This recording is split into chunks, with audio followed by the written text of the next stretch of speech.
Welcome everybody to another video. Now, when I started my channel all the way back in 2017, believe it or not, I did that because I wanted to create something a little bit different, which maybe wasn't out there too much. I wanted to create these in the field wildlife photography vlogs where I would go out there and photograph wildlife, but hopefully you'd feel like you were with me and sharing that experience at the same time. So that's what we're going to do today. Now, if you're new to this channel, my name's Paul Miguel. I'm a professional wildlife photographer here in Yorkshire in England, and I love to make in the field photography vlogs.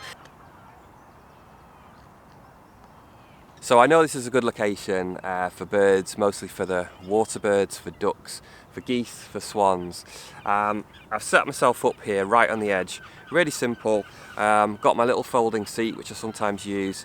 Got the tripod to support the camera.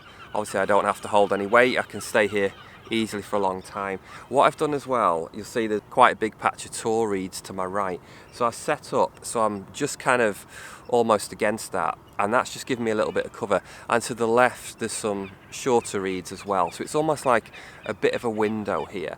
And particularly to the right, that is a lot of cover there. If any ducks are kind of gliding this way towards me, then they're not going to see me until the last minute. And as long as I stay fairly still, don't make a lot of noise, then it's probably not going to be a problem. There's a young swan coming across. Oh.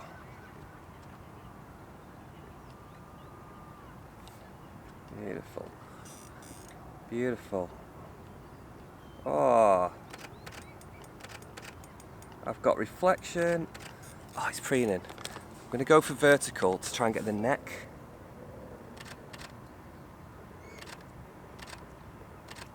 I've got an amazing reflection, and now it's too close to the reflection.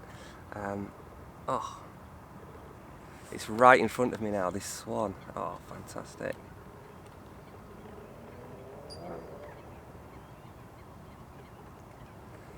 It's just in front of these reeds. It's obscured by the reeds, so I can't get a clear view. It's just a case of waiting for it to come back out, which it will.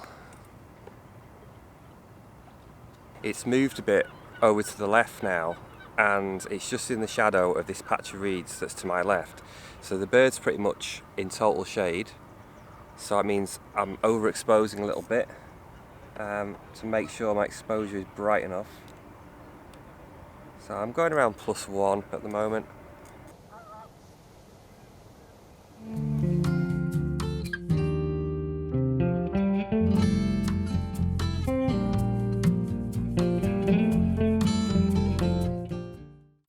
I can hear some geese. I can't see the geese. There was a load of geese took off when I arrived, which was which is pretty amazing actually, but I didn't get any pictures because I was setting up. If you've done it for any amount of time, you'll know wildlife photography is not an easy thing by any means, and we don't always go out there and everything goes to plan and we get great pictures. It just doesn't happen. And if some of us, for example YouTubers, make it look like that, then that's probably not a good thing because it's not real life. I like to show the challenges, at least some of the time, is to actually show you my failures as well and just put that on camera. Not just the experience but the actual pictures sometimes, to show what didn't work out. Maybe the image was blurred, maybe the exposure was wrong, because we all make mistakes.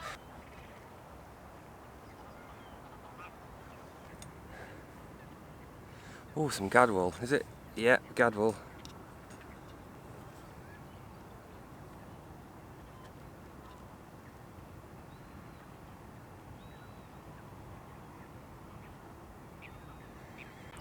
There's a group of Gadwall here, one of my favourite ducks, Gadwall, and there's two males, and at least one of them is doing a little bit of displaying.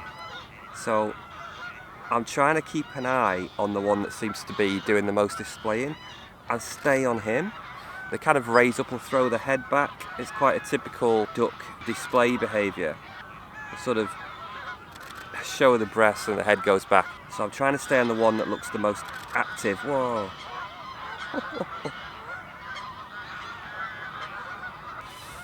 It's great fun.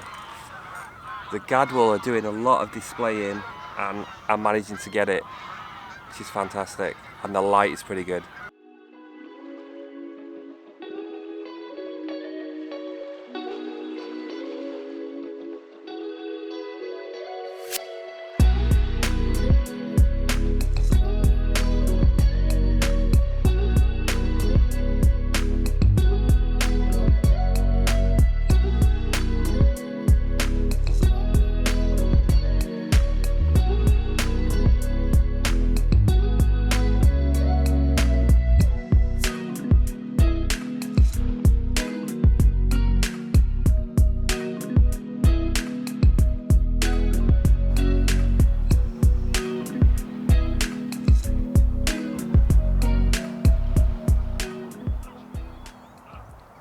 Oh my god, there's so many geese.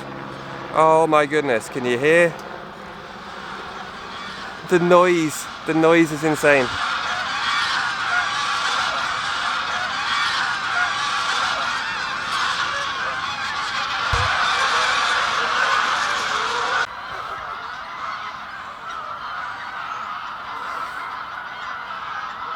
I don't know if I've ever seen so many at one time like that. I've seen a lot of geese here, I've photographed them for years, but wow. And to be where I was, because I literally had them fly right over me. They couldn't have been much closer. Oh, just the noise is incredible. Whew.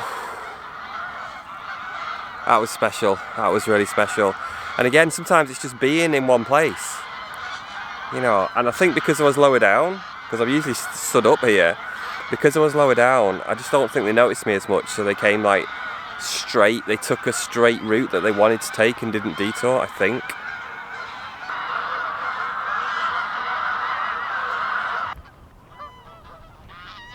I can't believe how warm it is.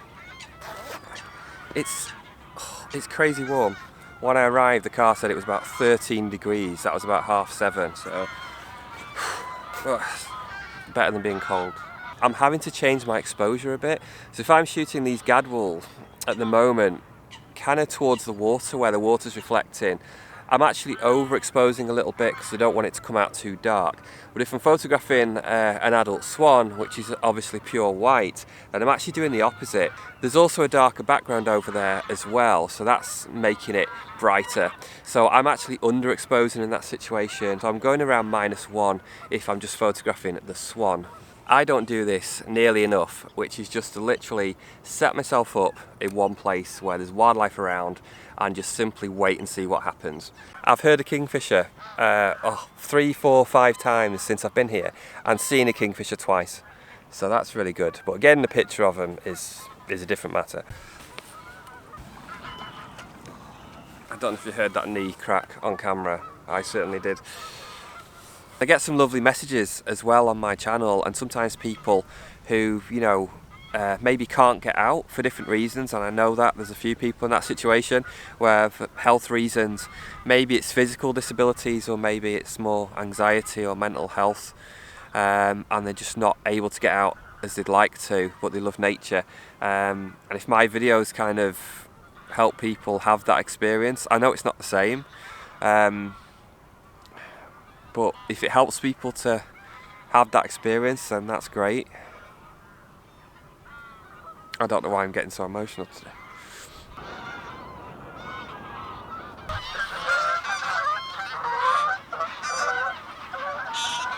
I'm kind of in geese alleyway, really. I'm right sort of in their flight path, so they keep coming over from both directions. It's good fun. There's a goose flying towards me, it's just, you can't do anything. Oh my word. Oh, I don't know if I got that. I'll put it up on the screen whether it was a success or a failure. I'm not even going to look at it. So the main problem I'm having now is the light, which I knew would be the case because of the direction. The sun started off behind me, but now it's coming around slightly to my left hand side, so it's becoming more side lit and more contrast, and everything just becomes more difficult then. So I'm going to put the extender on because I want to try and get some closer shots of these Gadwall. Turn the camera off first.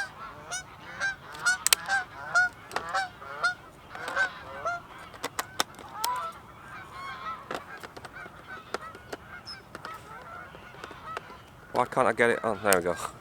That's just changed the weight balance a bit. You see what the camera's doing?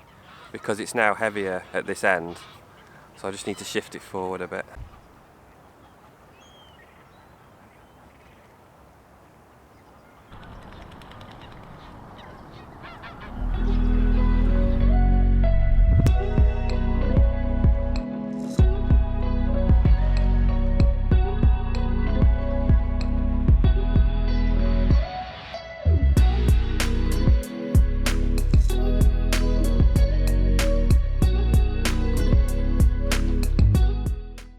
And something I'm going to do in the future on my channel is around cropping, because I've had a few people ask me about cropping, which is a perfectly good question, and it's something I've thought about quite often, and that is, you know, how much do I crop my images? So what I tend to do, if I've cropped it a lot, I try and put that on the image details with the exposure to say heavily cropped or big crop. But I think what would be a really good way to show you, I'm just simply going to show the picture on the back of the camera, because I think that's the easiest way for me to do it in my videos. If I show you that image on the back of the camera, you can see exactly how big the subject was in the frame, and then I'll crop it down later and you'll know. Which is useful to you, because then you know how close I am, how much I am cropping to get the final image, which sometimes people don't show you.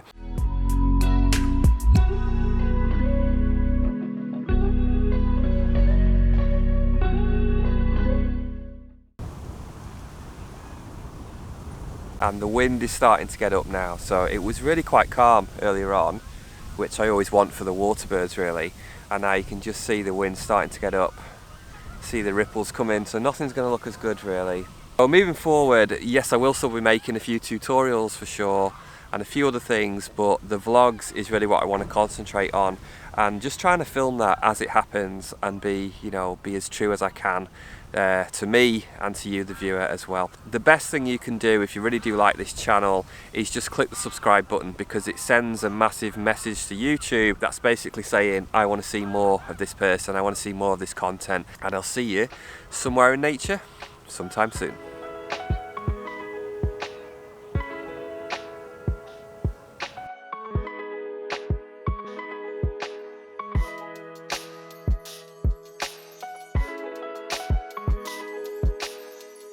There's too many two-legged creatures coming now, so might be time to go.